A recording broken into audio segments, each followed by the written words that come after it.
How we doing, everyone? I'm Andy Malfrina. This is Drag the Lake, coming to you live from the Ocean City, Maryland Airbnb. This is a very special episode. Why is it special? Well, because it's not really super special. It's lower quality without Pat, so it's categorically going to be a worse episode. But no, we missed last week. We missed last week, which I felt bad about, but I was away at Skankfest. Pat was doing his thing, so it was hard to schedule an episode and this and that, but I did not want to. Now, I know this is going to go up late. I'm going to try to get this up before I have to get out of here, which checkout is at 10 a.m., which kind of annoyed me, but I guess that's okay, because I tried to record this episode yesterday. I wanted to get this out on time. We got a good ass episode for you. I want to talk about all the stuff going on with Blink-182, their new song Edging, which spoiler alert, hated. I think that's a good way to phrase it. No, not hated. I didn't hate it. I'll get deeper into that when we talk about that later. Talk about Blink-182's super expensive ticket prices.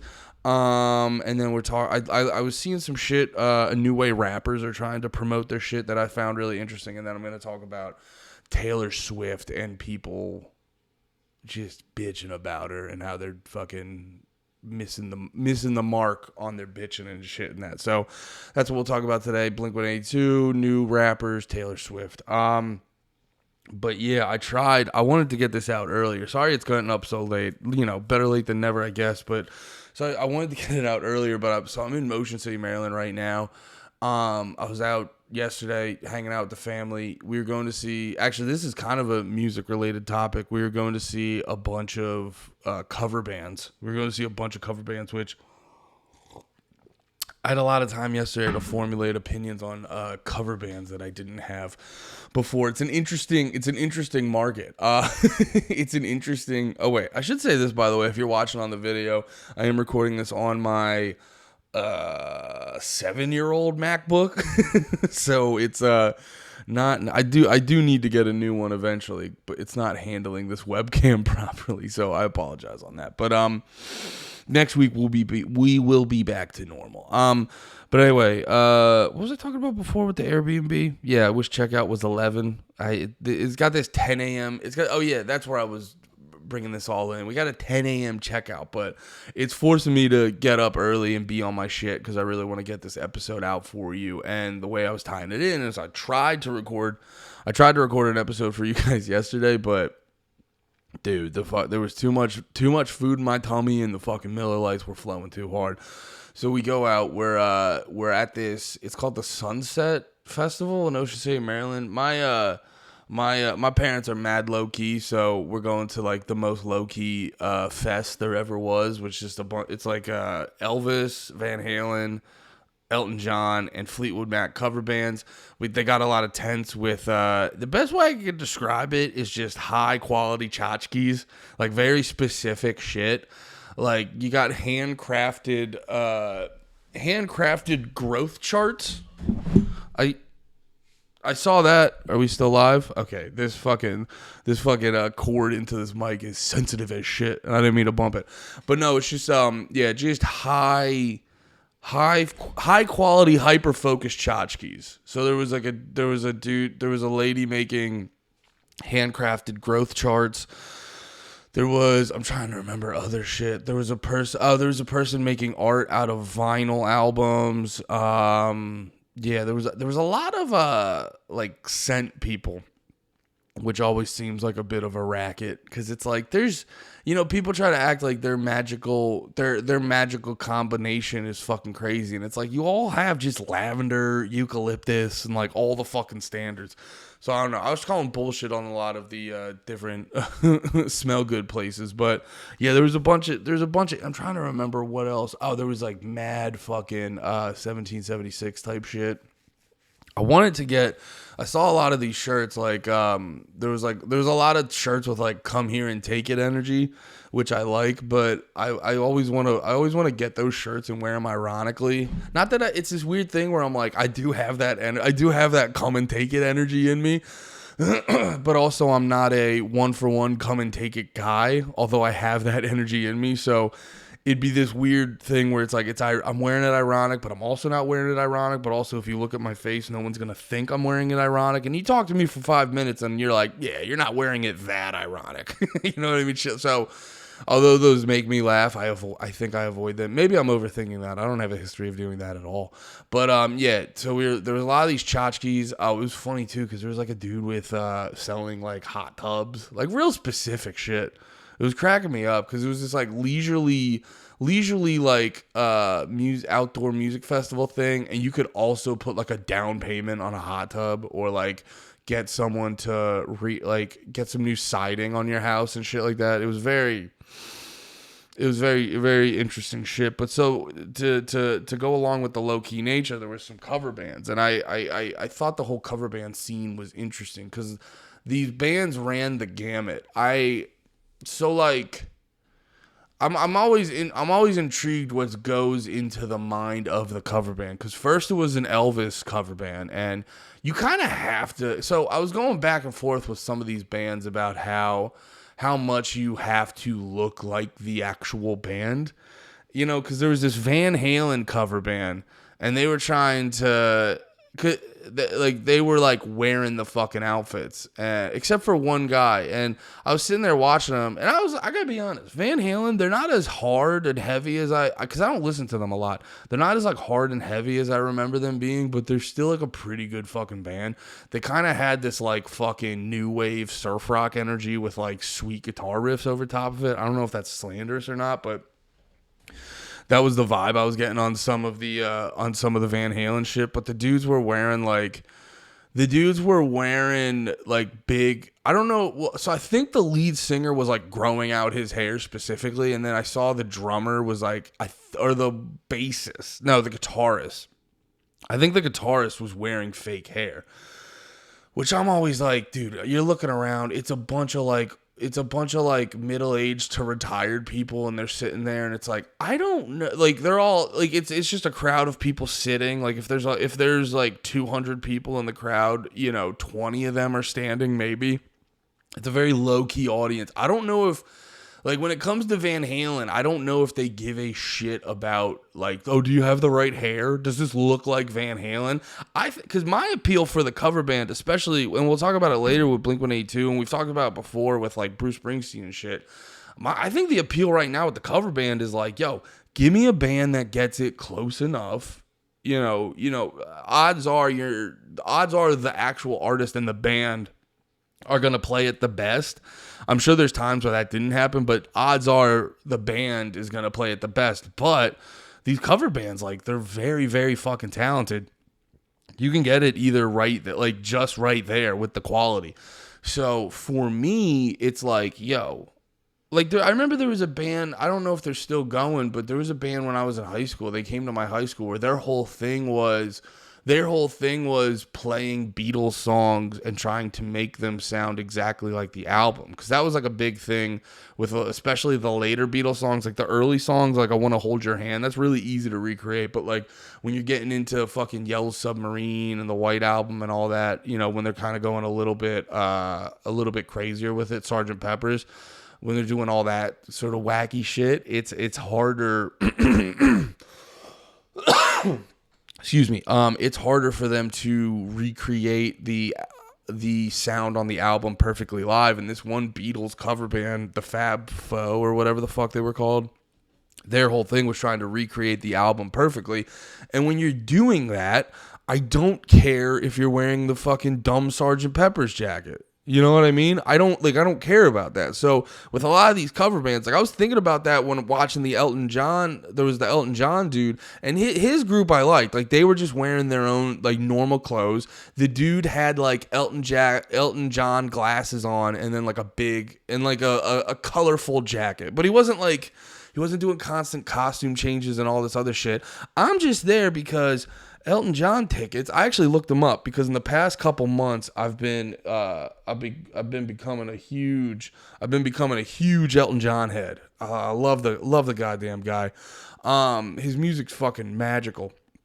I want to do more listening to music like his from that era, because I'm like, whatever it is about his music that sticks out to me and like makes me feel things, it's not overt and obvious what it is, and I need to compare it to other shit to realize like why when I hear Elton John, I fucking butterflies come out of my fucking asshole, and when I hear other shit, I'm just like, you know what I mean? I'm just like a dead fish emotionally about it. But yeah, man, he kept it low key. And I think with a lot of these cover bands, it's so that's what I was saying with Elton John. It's like when I was big, I got big into Elton John this last year, and I started and he's like on tour. I think he's one of those dudes who's just always on tour. And I was looking up, and his tickets like okay tickets were a couple $100s, and I'm like, I don't have that money. I don't have that money to go see fucking. I don't have that money to bust out a fucking couple hundo for some nosebleeds, dude. So, you know, you see these fucking cover bands and you're like, I don't know. I don't know what the cover band scene is right now, but I think more cover bands should be like fucking crushing it. Cause it's like, I'd rather see, you know what I mean? You think about it. You think about, would you rather have the band, super far away and you're basically watching it on a Jumbotron, or do you want a cover band that gets it pretty damn close? Probably for free. 9 times out of 10, you're not paying for a cover band. You might be paying a cover charge at a bar for a cover band, but you're not paying for a cover band. So yeah, I 9 times out of 10 in these certain scenarios with these type of bands, I'm gonna default to the fucking cover band. I don't know. I'm excited about this. Never thought about cover bands in this way. They're usually just like a lame concept where you're like, no, I'd rather see the real thing. Well, the real thing is $9,000 to go see. So I'm going to go see fucking Dickhead and the Yahoos do it fucking close enough over at the local dive bar. But yeah, I think that's one of my big takeaways is I'm super pro cover band now. And 2, you guys don't have to look like the band. You know, maybe like a little nod to it. Like I said with the Elton John guy, he had like a sparkly coat on, and I think he wore some like rose-colored glasses. You can do a nod to but you don't have to. You just have to crush the song. Like when I was watching that Van Halen group, I was more enthralled with the fact that like they're nailing all the parts, which Van Halen songs aren't always easy to play. They're nailing all the parts and the harmonies. Because Van Halen, I didn't listen to a lot of Van Halen, but I knew enough about Van Halen to know. Like a big distinction of their sound are like the harmonies that the band did, and this cover band, I forget what they were called. They were absolutely annihilating the harmonies, and it was pretty fucking great to hear. The one band that was making me laugh. I was gonna say this too. I will say this though, when you're an Elvis cover band, you kind of got to dress like Elvis. He had such a distinct outfit that I feel like if you're in an Elvis cover band, because you're also appealing to a much older demo when you're doing the Elvis cover band, and I feel like they're gonna want the outfit. So that is like the one exception. If you're in the Elvis cover band, I feel like you got to wear the outfit. Other than that, for my taste, I would like to promote more cover bands like, you don't gotta do the fucking outfits. The one that was getting to me, there was this Fleetwood Mac cover band, and there was this lady who was like, cause you notice it with some of, I've seen this before with some of these cover bands where they're playing and they think they're in the band. You know what I mean? They think that they're in the band, and it's like, nah. That's not you're just and I'm not trying to sound like a dick, but you're a very talented jukebox right now. I don't care that you're here. I care that the songs you're playing sound like the songs I want to hear. And I got to be honest too, there was a little bit of part of me that probably didn't give a shit because I'm not like huge into Fleetwood Mac. I don't hate Fleetwood Mac, but I don't know what it is about them, but they never got me like that. So I'm like, whatever about Fleetwood Mac. So I'm already working with that. But then this chick was like, she was dedicating songs to people. She was talking about how, what the fuck? She was talking about how she got her shirt or something to Stevie Nicks. And it's like, I'm not trying to be a dick, But people, this is a big thing that got me turned off to music in general. I remember when I was playing a bunch of music, I would get so annoyed because a lot of the people were just mad delusional. And it's like, I'm not trying to like crush dreams, and I'm not trying to like, shit on people's good time. But a lot of these people, like, I remember I used to try to do a joke about it back when I was in bands in like high school and college and shit. And there'd be these dudes be like, yeah, you check out our new album. And then they'd hand you like a CD RW. If you guys don't remember those, they're the fucking CDs. Yeah, you guys remember that. I'm talking to a bunch of people my age. What am I talking about? You guys? But yeah, they would send me like a CD RW where you could like, you're like, is this really an album? Because I could record over this if I wanted to. This isn't an album. This is some, you know what I mean? Like, they would just have this like overly inflated ego about their shit. But it's a weird thing where it's like you need that to be like a good musician sometimes, because it's the same thing with comedy. You're like, your whole thing is like you're going up on stage in front of a bunch of people and you're like, they're gonna sit quietly while I tell them my thoughts. It's the same thing with music, where it's like, yeah, they're gonna fucking, like, I'm just gonna sing and I'm gonna play this guitar and it's gonna do something to their body and they're gonna want to move and stuff. But a lot of that shit would fucking, I'd fucking roll my eyes out. My eyeballs would be spinning so hard they'd turn into fucking wheels and fall out of my head. It would just be like so goddamn cringe. And she's like singing it. Like, I remember she was singing this one song and she's like, ooh, that one always gets me every time. And it's like, all right, either you're forcing me into two different scenarios right now. Either you're like, cause she's like, that one makes me cry. And I'm like, you're in a Fleetwood Mac cover band. You didn't write that song. I don't know. Maybe I might just be a cunt, because I get annoyed with some shit like that, where it's like when people talk about like different things that make them cry. And don't get me wrong. I guess there are certain things that tap into me. Like, I remember I was watching Stand By Me, and there was the one part where the one kid's doing that whole speech where he's talking about his dad not being proud of him. And I think every boy just wants their dad to be proud of him. So there was something like that like got me. But at the same time, I don't know, shit like that doesn't, like, shit like, and I'm not too scared to fucking cry, don't get me wrong, but shit like that like doesn't make me cry. You know what I mean? It's like shit like, you know what made me cry recently? When I thought my cat was gonna die. Because I love my cat. But it's like, I'm not watching a fucking movie or listening to a song that someone else wrote. And I know, like I said before with the Stand By Me, I know things can like tap into shit, but it kind of makes me laugh. Like the big one was the beginning of Up. I don't know why, but like everyone was going on about how that almost made them cry. And I was just like, it's a fucking giant-headed cartoon. And also, too, like, have you ever been in a relationship? I have an amazing relationship with my wife, but you still have these moments where, like, it's not, like, Up was just that fucking, like, I don't know. I feel like the intro to Up got people that just haven't been in a real relationship, so they don't know that you're like, yeah, it's not just like good, and then they die and you're fucking crushed. It's like constantly everything. It's all the things at once. I always joke, you like, I feel like in the best relationship, you'll have times where you're like, oh, they're the most beautiful being in the world. They're the most precious essence I've ever seen. And then you also have times where you're like, they might be the dumbest motherfucker I've met. And I know for a fact I've felt that about my wife, and I know for a fact my wife has felt that about me. This bullshit where you see an Up where it's just like fucking magical fun times all the fucking time. And then, you're hoodwinked by the fact that your fucking wife dies. Where you're like, well, I guess this was the first sad thing ever.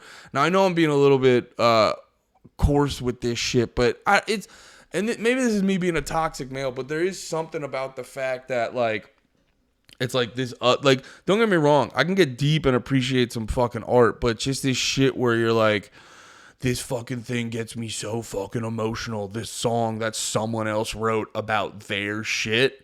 You know what I mean? I don't know. Like, let your own shit make you cry. Don't make some fucking shit that someone else thought of me. I don't know. Maybe I'm being fucking toxic, but that lady fucking annoyed me with this whole, like, this song makes me cry. And I'm just like, I'm just like, I don't know, man. Like, first off, you've done this song 1,000 times.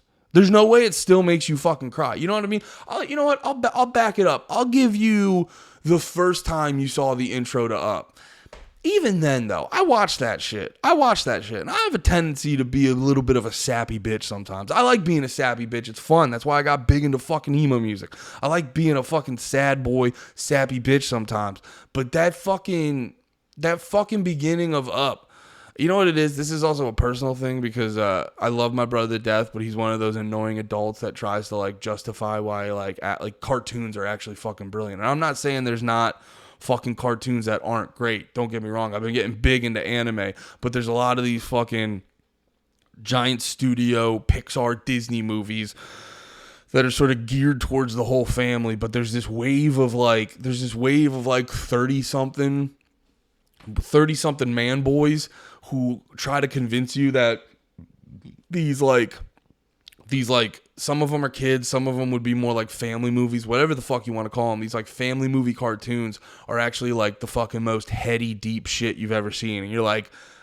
Up wasn't bad, but no fucking dice is that some like deep, heady horse shit. You know what I mean? It's like, no, it's a movie I'd be happy to show to my kids if I had kids. You know what I mean? Because it's gonna tell them a good story, teach them some values, all that shit. But this fucking, you know, you're telling me all these Disney and Pixar movies are actually some like deep fucking shit. They always make that argument. They're like, no, there's jokes in there for the adults. It's like, yeah, there's jokes in there for the adults who have kids so they can make it through the movie. I don't know if you've ever watched kids show. I remember I was babysitting my niece.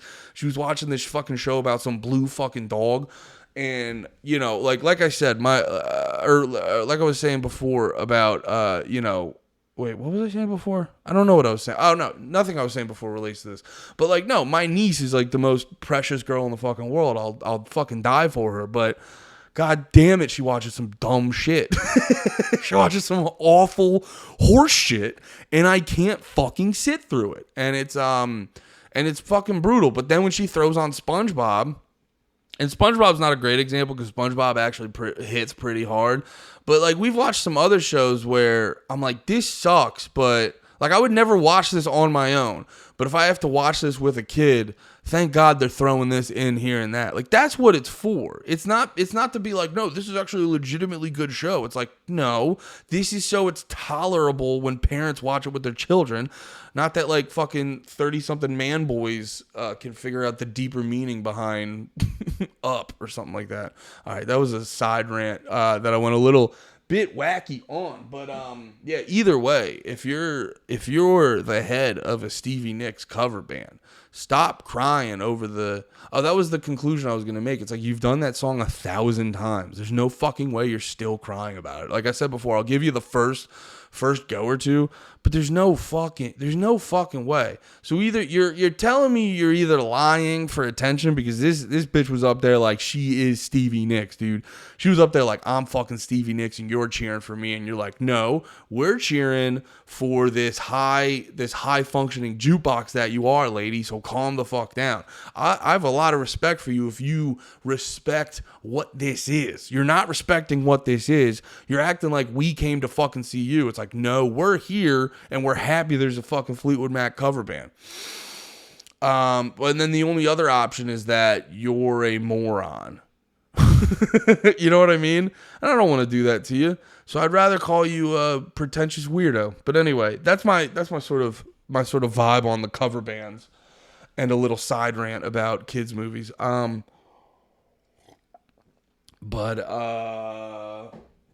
Here, wait. Yeah, so the cover bands. Unless you're Elvis, you don't have to dress up. And yeah, just stay in your lane and realize what this is, and I will respect you back if you don't. Like, it's like, don't ask for too much from me. You know, with that Stevie Nicks chick where she's like, I'm the fucking artist. It's like, you're asking for too much. The Elton John guy, he was like, I'm just here to play you some fucking tunes. And I was like, that's you're staying in your lane, and I appreciate that. And I'll stay in my lane as well. All right. Let us, I'm just writing down timestamps. Let us hop in. All right. I rambled a little bit long about that, but let us hop into this next topic. I want to talk to you guys about Blink-182. So we talked about on the last podcast, it looked like it was a very interesting story to catch you up. If you don't remember, it was a very interesting story where I guess this one Chicago radio DJ was like, I forget what it was exactly, but he was pissed off about something. So he's like, all right, I know Blink-182 is getting back together, so fuck you guys. I'm just going to reveal it on my random ass shitty radio show. Because, well, actually, maybe people actually do. I was going to shit on it and say people don't listen to that because, bro, this is another topic for another day, but the radio annoys me so fucking much because they could fucking crush. But the corporate people up top just decide to make it shit. And it's like, why don't more people listen to the radio? It's like, well, because you have such a easy avenue to like do better. But every time I fucking turn on the radio, you're just playing Under the Bridge for the 5,000th time. And then you're playing Back in Black for the 5,000th fucking time. And it's like every goddamn song I've ever heard. You rotate through the same like 50 songs over and over again. And it's like, people are already not listening to, the only time people listen to the fucking radio is, it's the same reason anyone watches fucking CNN or MSNBC or like Fox News or whatever. Actually Fox News is bumping. People fuck with Tucker, but generally speaking, it's like the only time people listen to the radio, excuse me, sorry. The only time people listen to the radio is when they're in a scenario where they can't pick anything else. Like at my day job, our one receptionist, she can't put on other shit, so she just like plays the radio. You know what I mean? Like you're in a waiting room, they're not really gonna put on other shit like a TV show or whatever, so they just put on CNN. You know what I mean? Like that's the only time these fucking things are getting played. So no one already gives a shit about you, so why not just go for broke and make it better? And honestly, there's a lot of people that are just very passive through life. They're very like, yo, you do it for fucking me. So if you hire talented people on the fucking radio to like fucking pick out some good ass songs, they're gonna pick out some good ass songs and make that shit way better, and you're gonna get more people into the fucking radio. And then on top of that, you can get the radio on your fucking cell. I don't know. It annoys the shit because that's like the thing. It annoys the shit out of me because that's just like the shit that I want. I want that like old school we were trying to do it on here, but we weren't getting a shitload of downloads. So eventually in due time, we'll probably bring that back once the show gets built up more. But like, that's the thing I want to do is like just have a fucking real radio show where you have real people actually picking the songs and stuff. And it's like, you have so much, you're able to fucking do that so easily. And they have all the resources and they have all the fucking money in the world and all this other, and they just choose to they just choose to make it a fucking like just this fucking tunnel of suck where you just have advertising and then the same 50 songs you've heard every single day of your fucking life. It's such like it's so easy to make it fucking cool, and they choose to make it fucking suck. So, all right, I got a little bit off topic on that, so let's get a little bit focused. So let's try this again. Blink-182. I got on a little bit of a tangent, so let's stay a little bit focused. Blink-182, to catch you guys up, they were so there were rumors that Tom was getting back into the band. Chicago DJ was pissed off about something, had the information, and then revealed it to everyone, which I thought was a hilarious way to like. I was saying this earlier, but it's so funny that like some random ass who gives a fuck rock radio show in Chicago was like, oh, by the way, one of the biggest pop punk bands ever, the thing you've been wanting forever to happen is going to happen. And I'm just going to, like a dickhead, throw this out there on my own.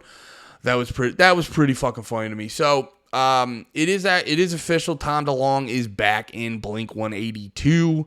Yeah, it's a little bit, I don't know. I wasn't really like emotionally invested in Blink-182 with Matt Skiba, although I did listen to a fair amount of it, and I believe they put out like 2 albums with Matt Skiba. Let me double check.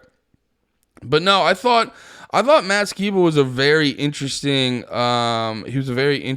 addition to Blink-182. He's a very cool voice. The way that he the way that he kind of like does his thing. And that's right, California and 9 were the two Blink-182 albums. Actually, you know what? Matt Skiba was a good, interesting divergent for Blink-182 because California was a really good album. It had the energy of their self-titled, but it had their energy of the self-titled, but a little bit more focus on the pop punk and stuff. And then 9, I didn't listen to a lot. 9 felt very I don't know. It felt a little uninspired, a little bit not, you know what I mean? Just like unfocused. But that is also, I'm sure they had a lot of California written with it. I don't know. Anyway, their shit with Matt Skiba was pretty good. There were a lot. 9 I didn't listen to really, but there were a couple songs in there that really fucking hit. Like Dark Side was really good. So I enjoyed the Matt Skiba era of Blink-182, but we were talking about it last time. Like from a business standpoint, if you're Blink-182 and Tom DeLonge is perfectly healthy and able to play guitar, and there is an option that you are gonna have, like that you can have Tom DeLonge in the band, from like, it's like a no-brainer. You know, you get the original member back in the band.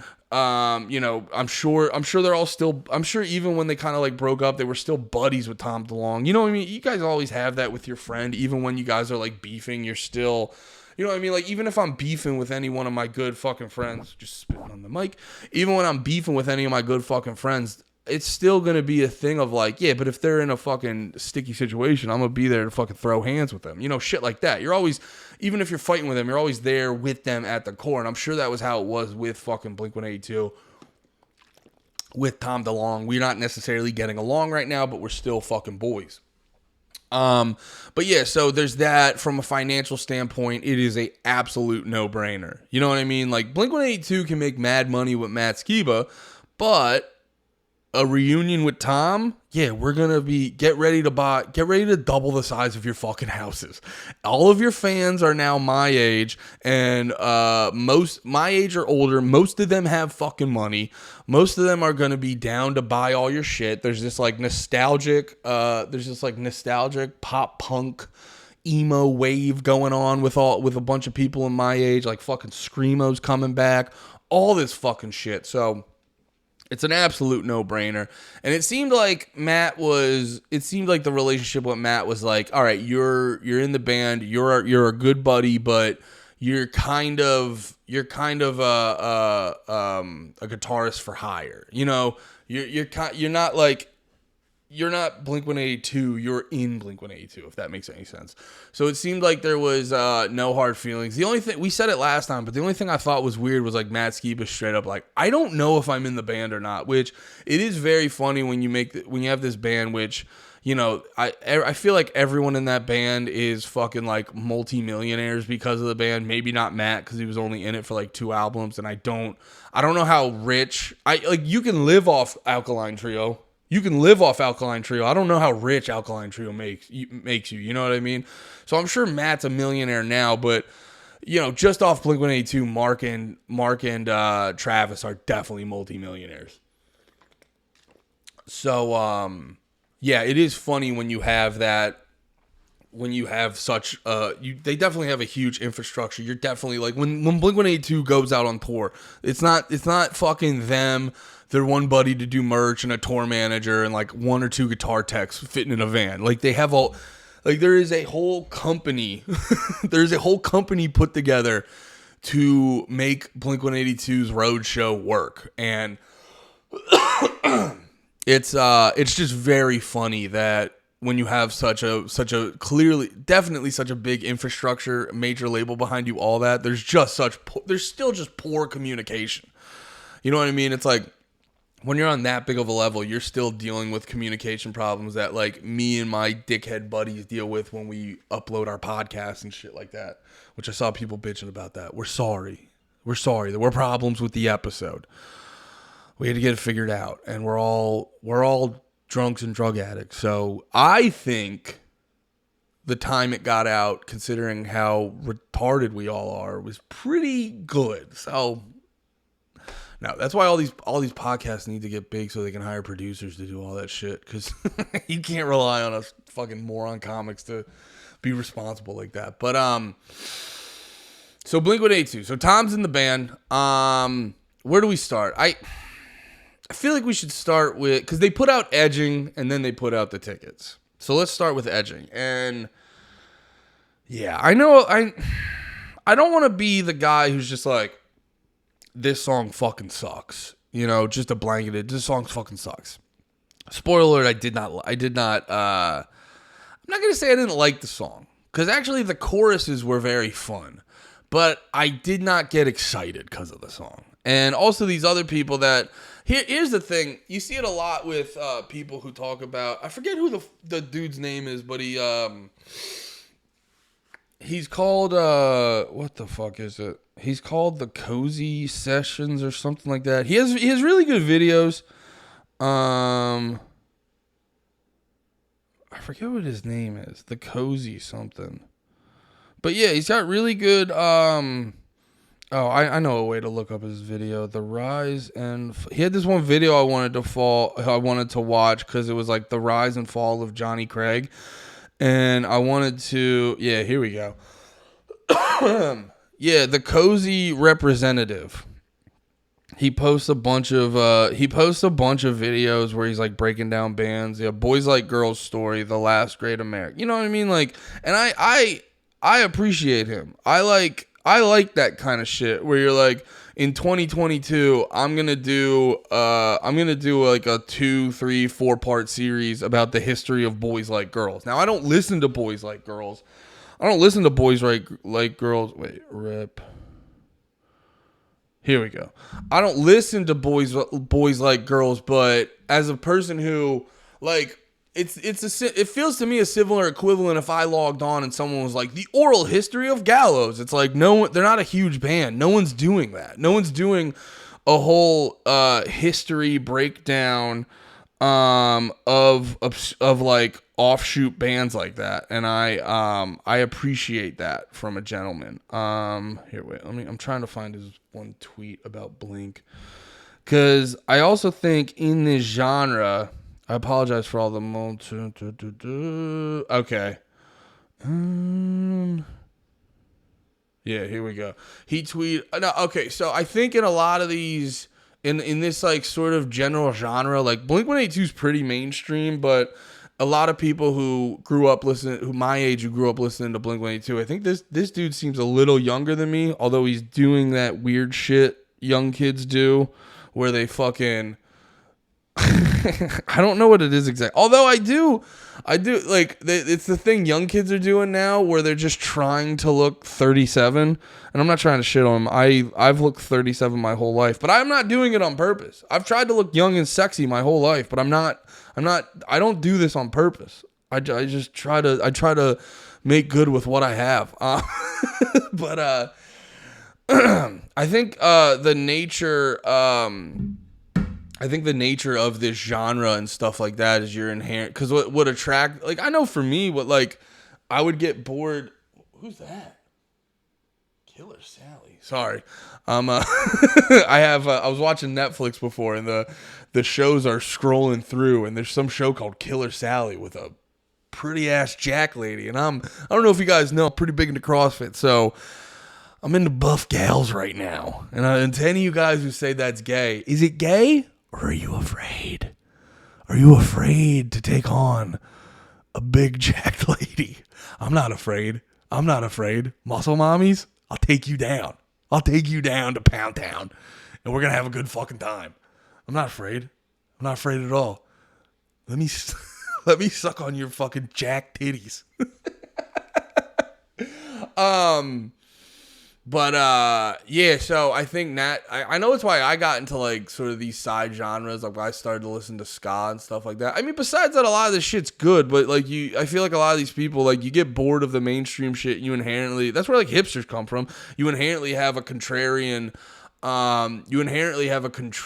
nature to you. And so I think what did he tweet about Blink? And I think that's what it's happening with this tweet. I saw him tweet, because, like, you don't have to hate this song, but I'm not accepting, like, if you know the context of Blink-182, I'm not accepting that, like, this is good. You know what I'm saying? But I think a lot of times people, like, you can have the right opinion and be annoying. You know what I mean? You can have the right opinion. Like when you see people protesting and they're screaming about fascism, and then they smash in some mom and pop shop's windows and stuff like that in the middle of a protest, you're like, yeah, fascism's super bad, but also you shouldn't have broken those poor people. Those like, you shouldn't have broken those poor people's windows. You jerk. You know what I mean? So people with the right opinions can also be annoying. You know what I mean?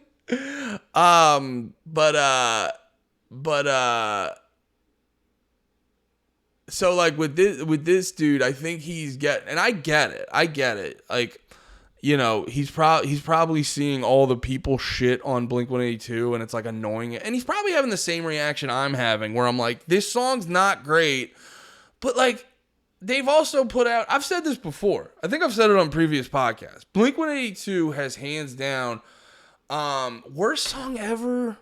I'll say this, because there's a million bands that are 1,000% worse than this song I'm about to say, but Blink-182, without argument, is one of the out of good bands, you know, like good bands who've written bad songs, they've written the worst song ever. All the Small Things is a absolute garbage song written by a band who's written 1,000 great songs. You know what I mean? So they have a track record for pumping out one or two singles, you know, to get the mass audience into it, and then putting out an amazing album. You know what I'm saying? So they have a track record for this. I'm confident the rest of this album is still going to be pretty good. Excuse me. I'm confident the rest of this album is still going to be pretty good. While that's probably going to be true, this song still sucks. You know what I'm saying? So he was, I didn't even read his tweet. He goes, new Blink-182 song is fun as hell. Dudes on the internet are stressed as fuck about it. Relax. Which, I'll give you fun, but I'll give you that this song Edging is fun, but we're working in the framework of what we know about Blink-182. You know what I mean? If this was their first ever release, it'd be a different story. But actually, if this was their first ever release, I'd be super uninterested. You know what I mean? This song probably wouldn't get any traction if this was just a band's first song.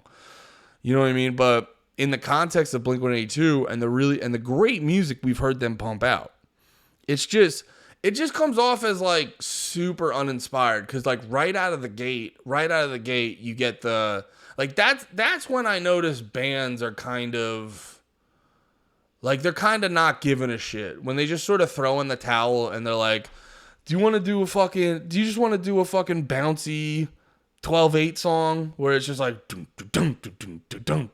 you know, you want to sound like a bunch of dickheads trying to get a fucking football team hyped up, you know, it's just that's the second I heard that drum beat, I'm like, oh, they were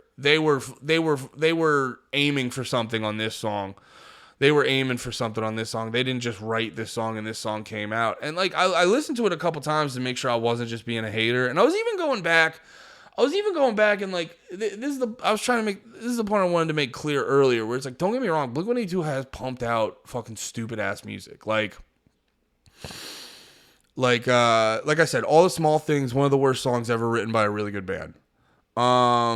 Dude, even other songs like What's My Age Again, pretty good, but it's stupid. Like lyric, but you take a song like The Rock Show, First Date. Now, but here's the difference with those songs to this song. Those songs are lyrically like some fucking base level shit to sort of help get them that extra check. They're like, you know, we want to buy bigger houses this year. So let's do some base level shit that gets fucking popping. Well, you know, the rest of the album will be like fucking pure Blink, but they'll do like 2 or 3 singles that get us those bigger houses. The difference between then and now is, like, musically, you know, lyrically First Date is dumb as shit. I fell in love with the girl that's Rock Show. Let's go. Don't wait. This night's almost over. Honest. This night lasts forever. You know, it's stupid. But musically, it's a fun ass pop punk song. That's one of the songs I learned to play when I was younger, and I kind of fuck it up now because I got to get my drumming chops back. But I still that song's so fucking fun to play. And Rock Show is because it's a fast punk song. It's really fun to play. I've never played What's My Age Again, but that's the one's, dude, and this kind of goes to another point I was trying to bring up. Like, even with all the small things, there's a little shit in there where Travis is doing some kind of like wacky shit on the drums that like is a very Travis Barker thing. And this was another point I really wanted to make clear on this one. When you listen to Edging, like if you just heard the music, if you just listen to the music, the only thing that I could point out from that song that was Blink was the fact that they did a little nod to, I don't know what the effect is, but in the beginning, it had a similar effect to like the beginning of Feeling This. But besides that, like, I listened to this song a couple times before I was gonna record yesterday. I didn't end up recording yesterday because I was a little drunk and not focused. But no, I was going to record yesterday and I listened to the song a couple times and I'm just like, dude, nothing about this drumming feels Blink-182. Feels like Travis Barker. Like if there was no lyrics over this and you just played me this drum part, nothing about it would make me be like, oh, that's Travis Barker. It just sounds like some standard ass drumming. Not like it's not a bad song, but it's not a horrible song, but in the context of Blink-182, it is an incredibly uninspired song where now like I said before, I have confidence that the rest of this album is going to be pretty good. But I don't have as much confidence. I've been watching. Is that fucking... No, all right, we're good. Sorry, I've been watching that show on Netflix, The Watcher. And it's kind of stupid but entertaining because the dude from American Horror Stories does it. And it's kind of stupid but entertaining because it's visually entertaining because that guy does it. But now, just because of that, I'm on edge. Is that door fucking open? I can't tell from here. God damn it. I don't want to pause this podcast because I want to get this up ASAP and I don't want to edit it. So yeah, if someone murders me, you'll just see a fucking fight on the podcast. That's fine. No, I locked that shit last night. Anyway, all right, that scared me. But anyway, yeah. So my whole thing with the whole Blink-182 thing right now is it just feels very uninspired. But I'm still like fairly confident the rest of this album is going to be great. I don't know though because there's a lot of things in the video. Like when I was watching the video, like they're bringing back the old rabbit and the old rabbit logo and all this other stuff. So it feels like this. Now, they're all very talented, so I'm sure they can pump out a pretty good album. But my expectations have gotten a little bit lower on this album ever since I just keep looking over because I don't want to get got. If there is a dude about to murder me, I don't want to get got.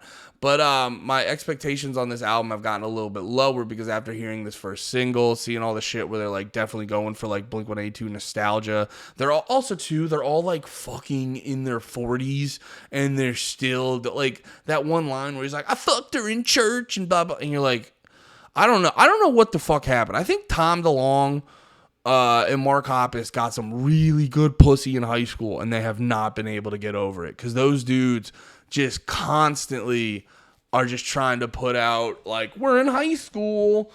I don't know if they're trying to get their fans adrenochrome or whatever the fuck, but it's like, dude, you can be 40 in pop punk. Just be 40 in pop punk.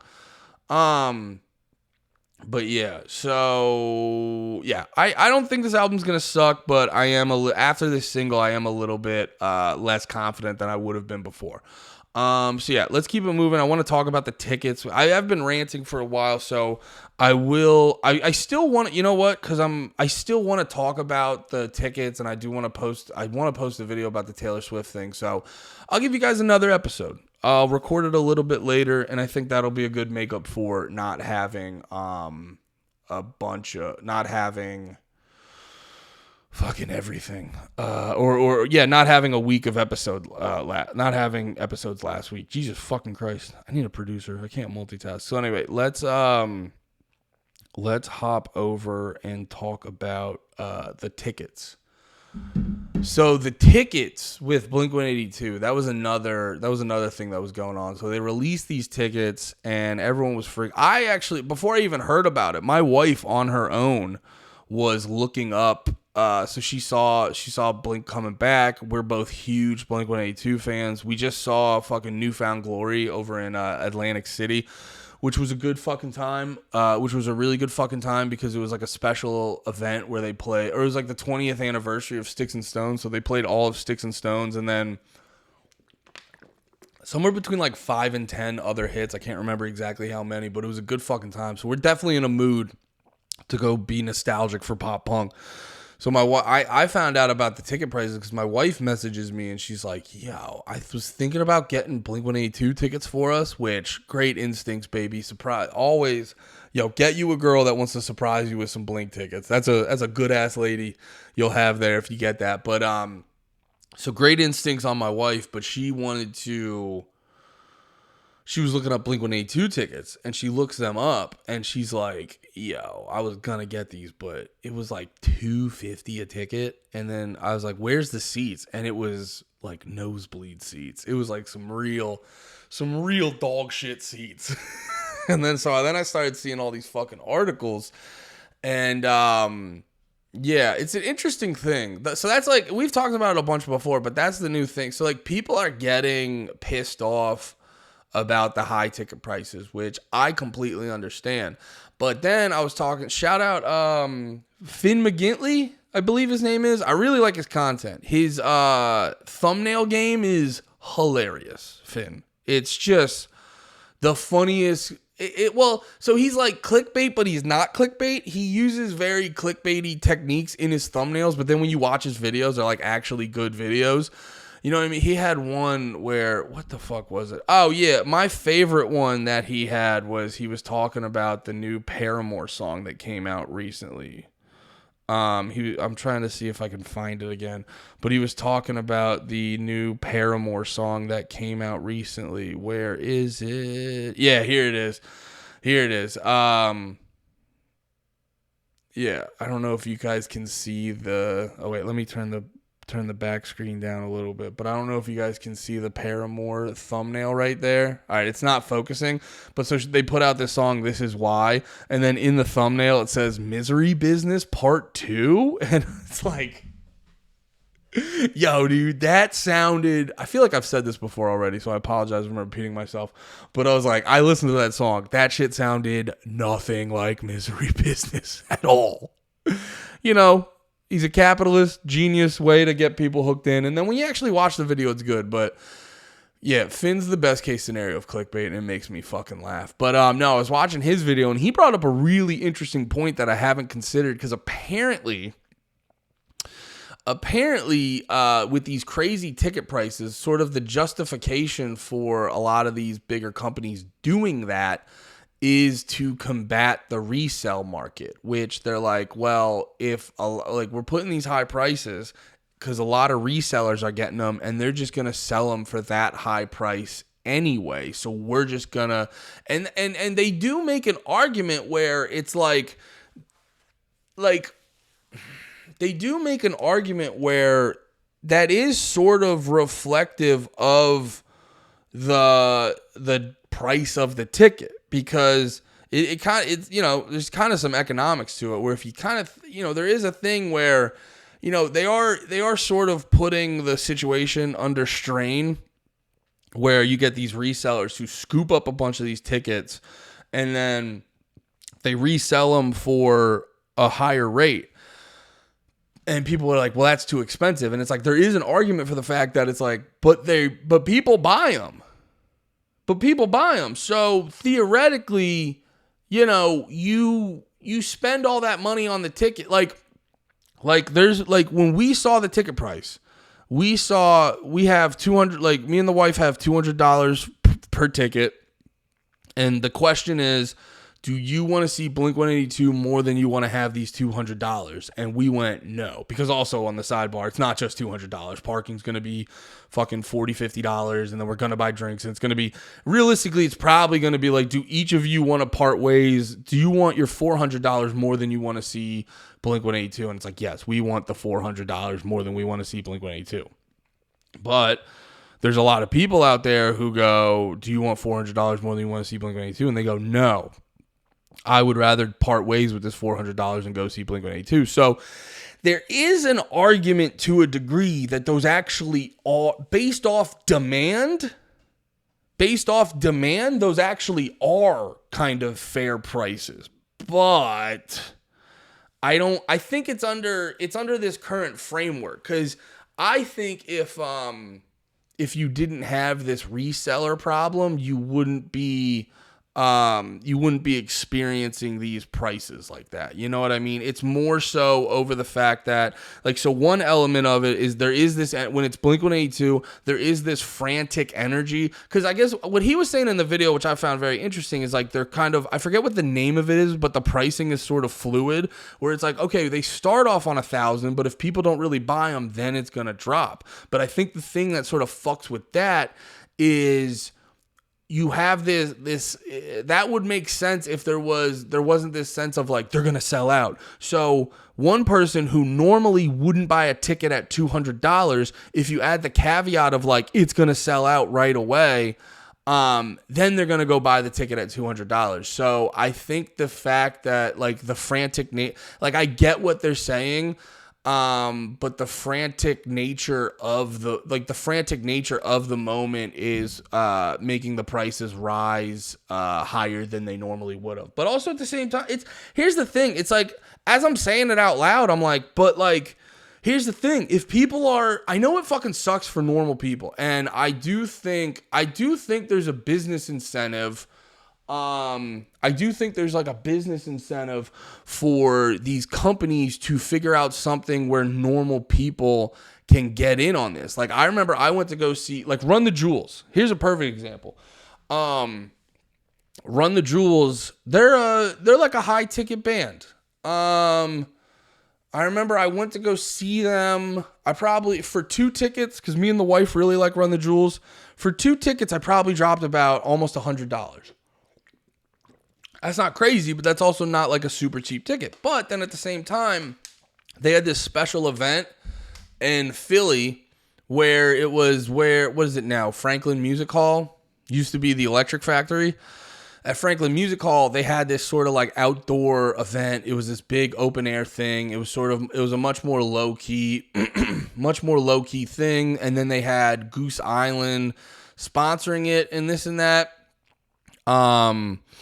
So they were able to do it they were able to make it so it was more accommodating to more people, and they made it cheaper. And I just think I don't know. Here's the reality of it is, I get it from now, while I do roll my fucking eyes at a lot of these like Live Nation big ass venues where it is like fucking crazy, where you go and a beer is $13.50 and all this other shit.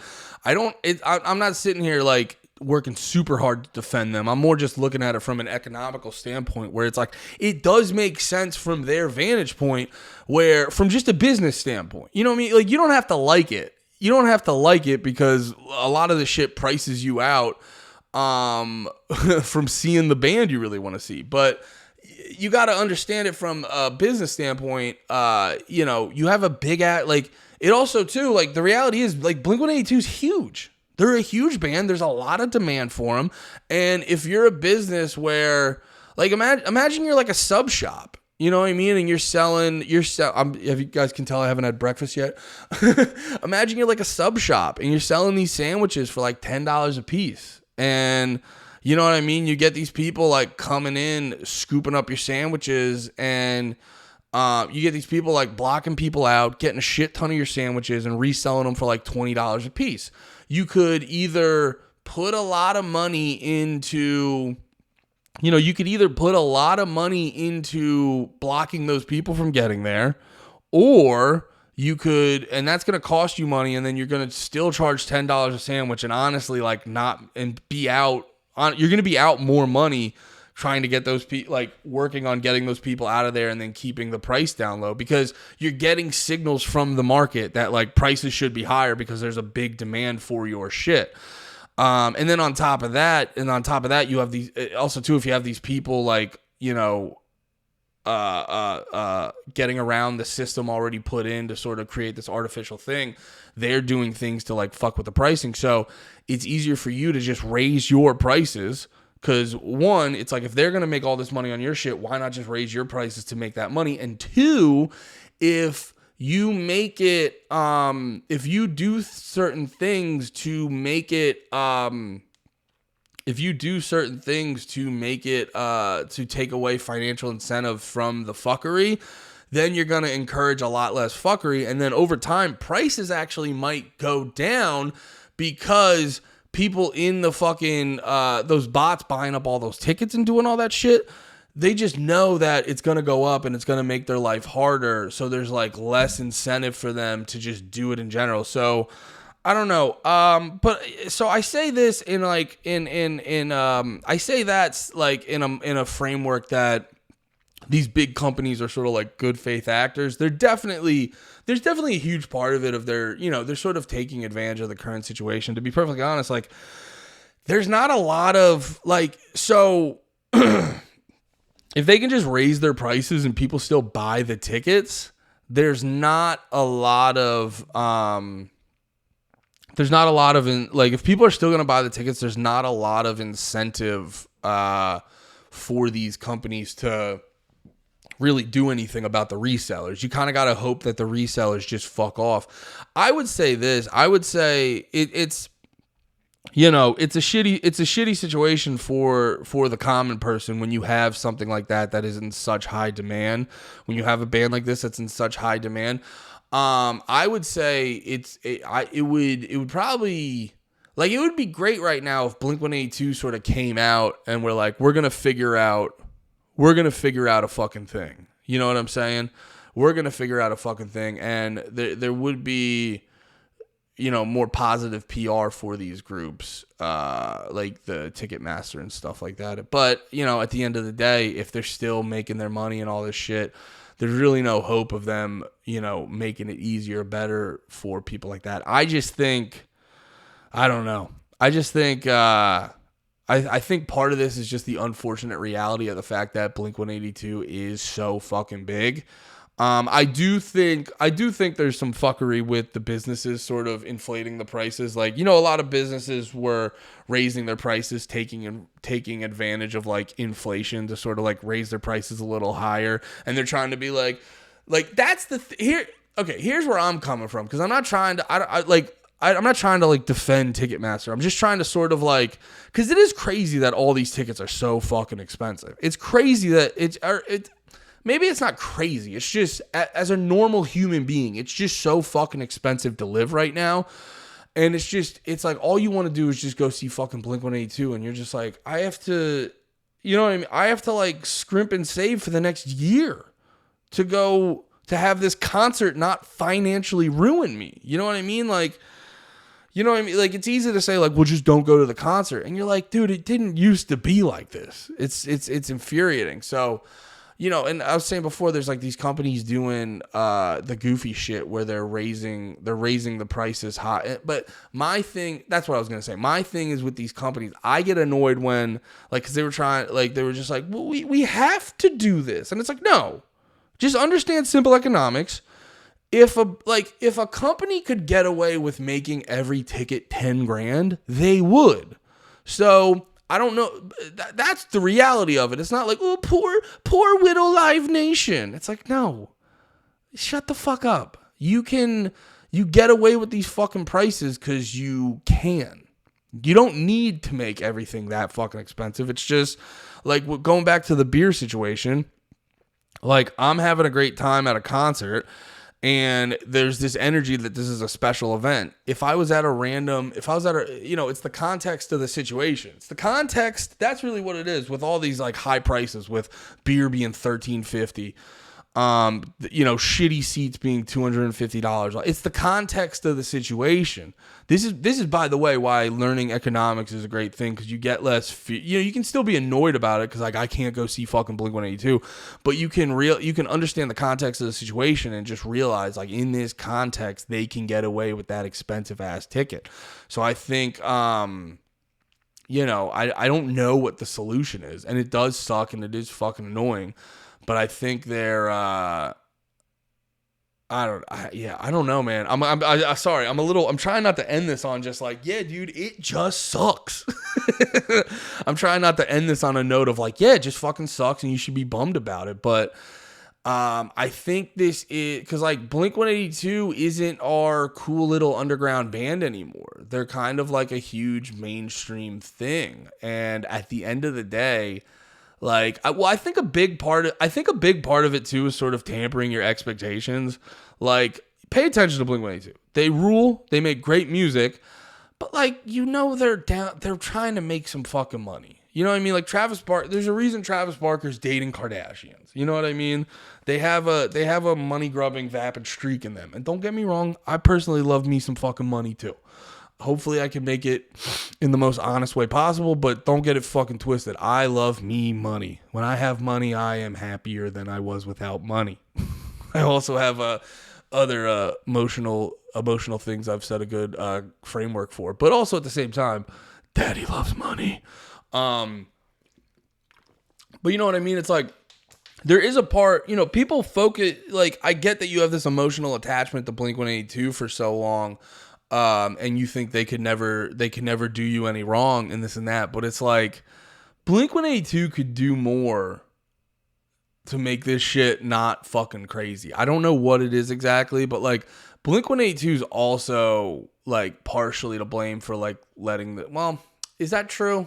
Actually, I'm kind of saying that, but I'm trying to figure out, I guess the sort of thing is like, I get the context of that from the fact that like Blink-182 hasn't really come out to talk about this. You know what I mean? And I'm sure they could figure out ways.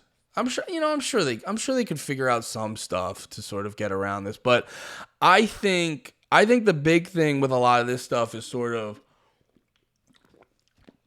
tamper your expectations on this shit. Blink-182 isn't the underground band that it used to be. They love money.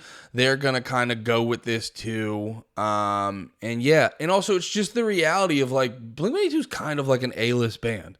They're kind of an A-list band. The music ticket market is pretty crazy right now.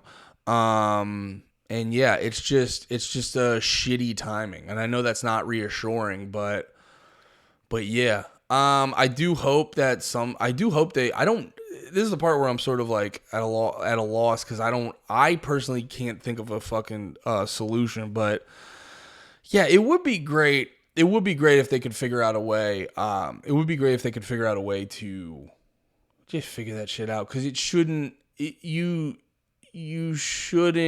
have to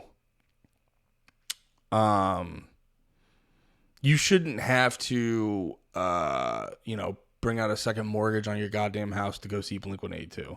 But I will say this though, there is a little bit of it.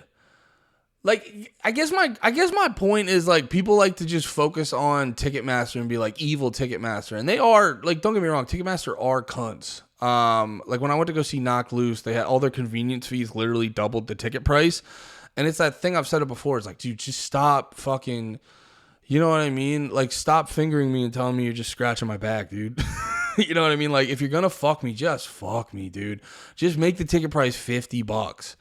I guess my thing with Ticketmaster is they're playing an unfair game, but also at the same time, it's like, it's kind of a push and pull relationship.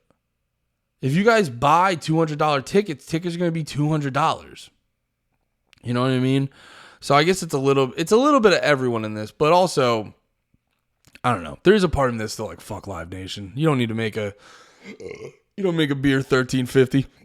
Suck my dick. All right. I'm trying to find like a good ending on this, but it just kind of sucks. And, it just kind of sucks. And I think I don't know. I'm kind of spinning my wheels on this one. I wish I had an answer for this, but yeah, it sucks. It sucks. And I think this is where we are the moment. So I think the best thing you could fucking do is, I don't know, man. Just stop. I don't know. Just stop putting your money into the dumb shit.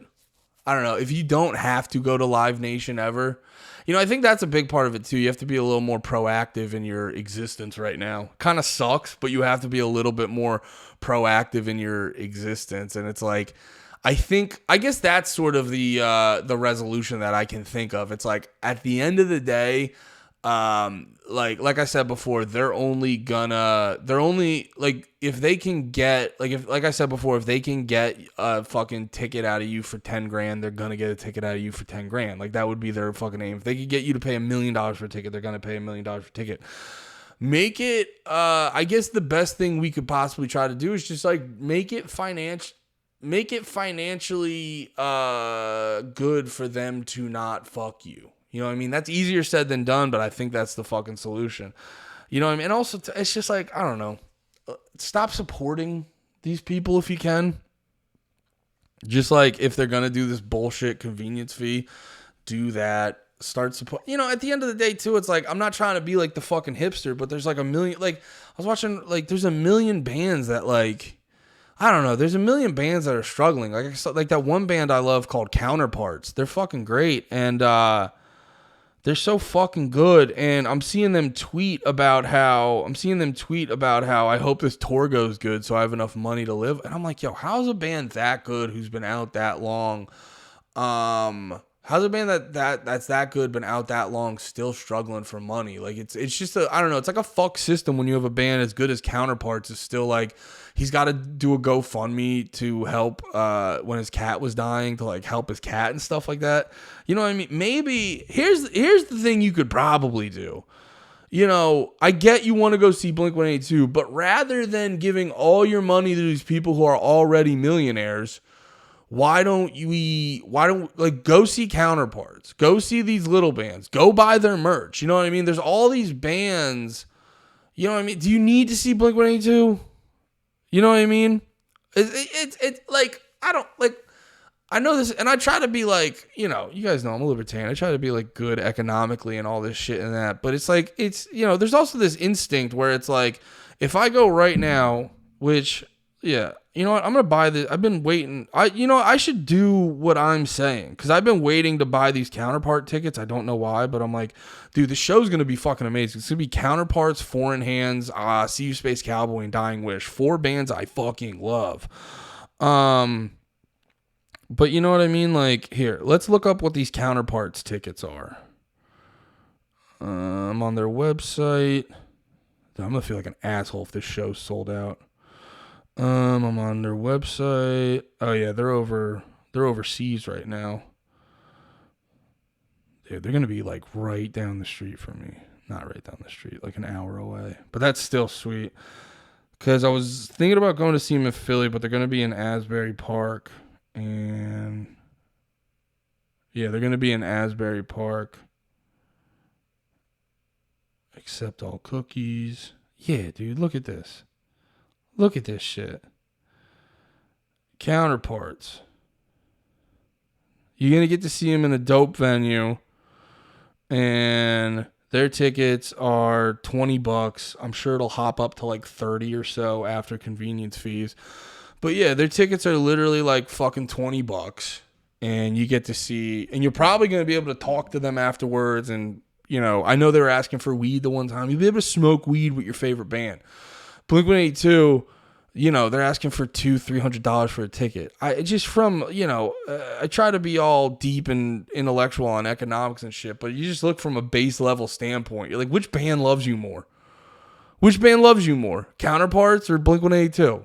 You know what I mean? I get it. They're a huge band and that's the money they can get, but it's like, what normal human being can get that? And also too, it's like Blink-182, if you lower the fucking prices, like I'll fucking splurge on merch and all this shit. You know what I mean? I'm just saying, I don't know. It's not like a perfect economical argument or whatever and like that, because I like to be consistent with that shit. But at the same time, it's just like, you look at this, you look at Blink-182 are fucking millionaires and doing good, and then they're also asking for the craziest ticket price I've ever seen.